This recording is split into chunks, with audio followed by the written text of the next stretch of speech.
Hai, kembali lagi sama aku nih. Kali ini aku bakal bawain cerita untuk nemenin kegabutan kalian. Oke, lanjut aja ya. Jangan lupa di like, comment, and subscribe. Enjoy guys.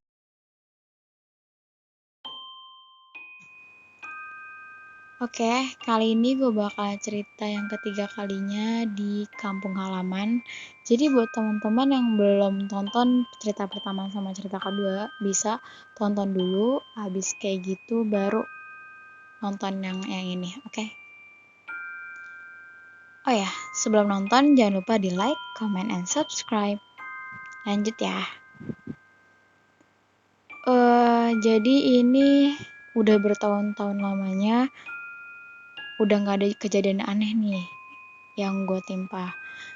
Maksudnya kayak gue udah nggak nemuin sesuatu hal aneh gitu atau cerita-cerita dari orang, dari saudara gue kayak atau siapa gitu. Udah adem ayem gitu kan, cuman kumpul-kumpul keluarga sama liburan-liburan enjoy santuy gitu. Terus sampailah dimana gue harus mudik lagi karena emang bertepatan dengan hari raya dan itu udah tradisi gitu di keluarga gue, kalau bisa pulang ya pulang gitu. Udah kan, tahun itu gue memutuskan untuk pulang sama keluarga gue. Setelah sampai sana, udah tuh kan masih puasa.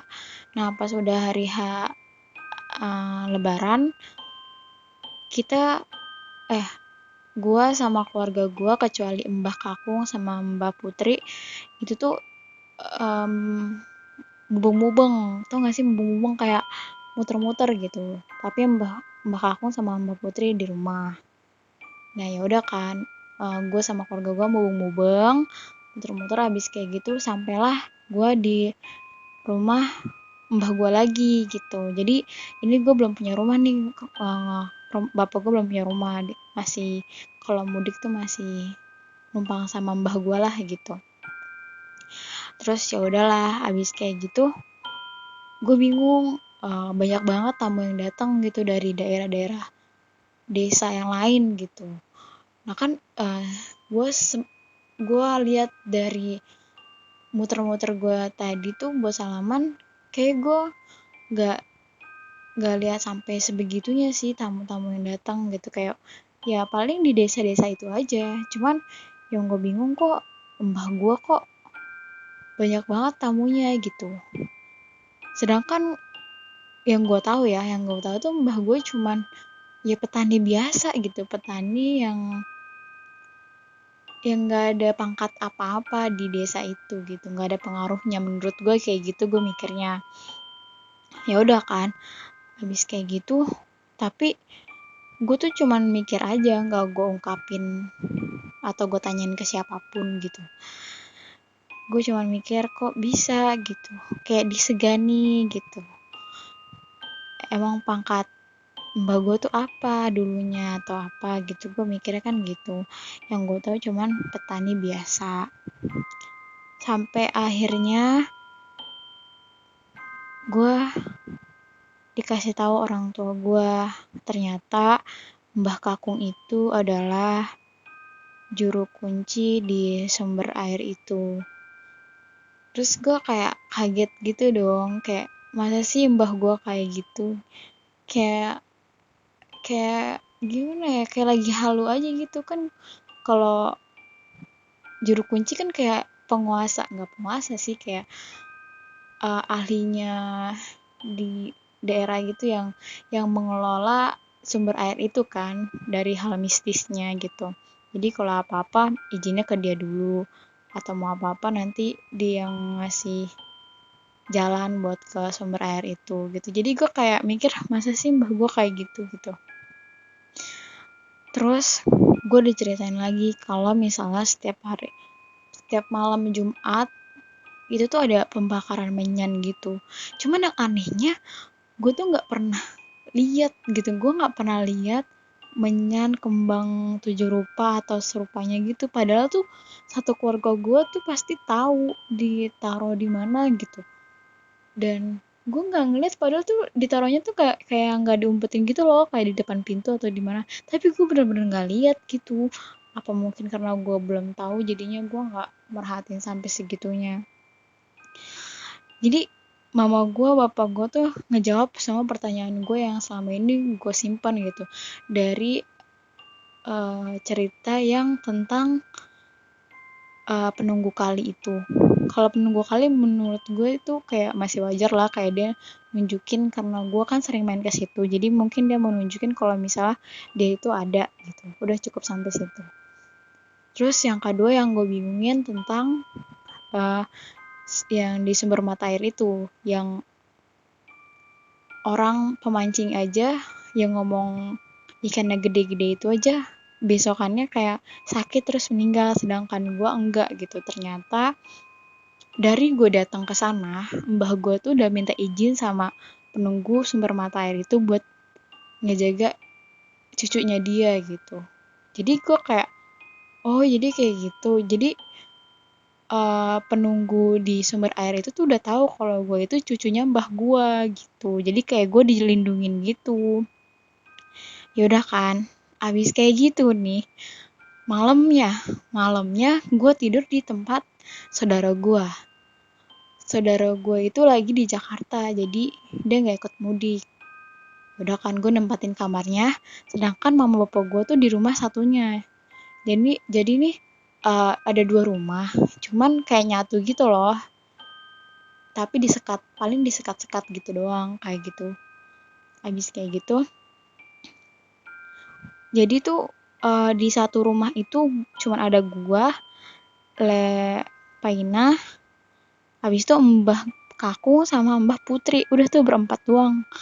Berempat doang, di menurut gue ya, itu rumahnya tuh masih luas banget gitu. Jadi dan suasananya tuh kayak sepi banget. Cuman ada kayak jangkrik-jangkrik sama tokek doang tuh yang bikin suasana makin mistis gitu. Nah, sampailah di waktu jam 1. Di waktu jam 1,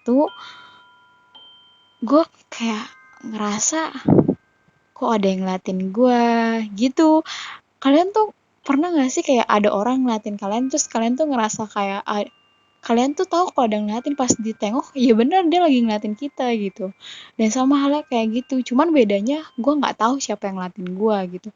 Cuman di hati gue atau di pikiran gue tuh kayak tergambar ada kakek-kakek gitu. Cuman ya mungkin gue lagi halu atau gimana gitu. Sampai ya udahlah, gue mutusin untuk udah jangan dipikirin kayak gitu.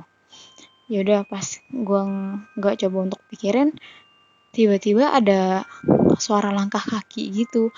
Langkah kaki kan, jadi gue kasih tau dulu ya, kampung gue itu, rumah mbah gue itu belum ada ubin, jadi kayak masih kayak tanah gitu. Jadi kalau misalnya ada yang jalan atau apa masih kedengeran gitu lah, apalagi kan sepi banget. Yaudah, terus kayak gue ngerasa kayak ada orang jalan tapi nggak pakai sendal, kayak nyeker aja gitu. Dan itu tuh kayak apa ya, kakinya itu kayak buat ngelangkah itu berat banget, kayak diseret-seret gitu, kayak udah tua gitu. Kayak kan kalau misalnya kakek-kakek jalan tuh kayak agak susah gitu, nah itu kayak diseret gitu. Ya udahlah, gue mau berhalu, tapi ini gue lagi bangun tidur gitu, kayak ya lagi seger-segernya gitu, nggak abis bangun tidur atau apa, gue lagi melek itu. Terus gue ngerasa kalau ada yang ngeliatin dan ada yang mau masuk ke kamar gue gitu. Dan karena itu gue bilang sama, gue kan ngerasa kalau itu mbah kakung, maksudnya kayak kakek-kakek gitu yang ganggu gue. Jadi gue bilang tuh dalam hati gue, Mbah, maaf, saya nggak ganggu. Saya minta maaf kalau misalnya saya salah atau gimana. Tapi mohon maaf, jangan ganggu saya karena saya mau tidur. Saking polosnya ya, gue ngomong kayak gitu dalam hati. Tapi dia tuh kayak cuma duduk aja ngeliatin gue gitu. Gue ngerasanya tuh kayak gitu, nggak tahu sih berapa salah ya. Karena gue juga bukan indigo juga kan. Cuman gue kayak ngerasa dia ngeliatin gue sambil duduk gitu. Abis kayak gitu gue nggak bisa tidur dan gue memutuskan untuk begadang sampai pagi. Pas paginya, pas azan subuh baru kayak kakinya udah nggak ada, gue ngerasanya udah kayak hilang gitu. Dan akhirnya ya udah gue sholat. Abis sholat ya udah kan, abis sholat langsung gue ceritain sama orang tua gue. Cuman bapak gue tuh selalu bilang kalau gue tuh gila gitu, kayak halusinasi gue tuh tinggi banget. Lu kesel gak sih di saat tuh ngalamin itu dan lu dibilang lu tuh lagi halu, lagi gila gitu loh? Karena ya mungkin bapak gue belum ngalamin, jadi dia tuh mikirnya kalau gue tuh gila. Oke, sampai sini dulu cerita gue. Gue nggak tahu ini serem atau enggak, atau ini menarik atau enggak buat kalian dengerin. Cuman ini emang pengalaman pribadi gue yang menurut gue tuh kayak ya sedikit menegangkan sih, tapi seru gitu. Oke, di next cerita gue bakal ceritain lagi tentang Mbah Putri gue. Jadi stay tune, jangan lupa di like, comment, and subscribe. Oke.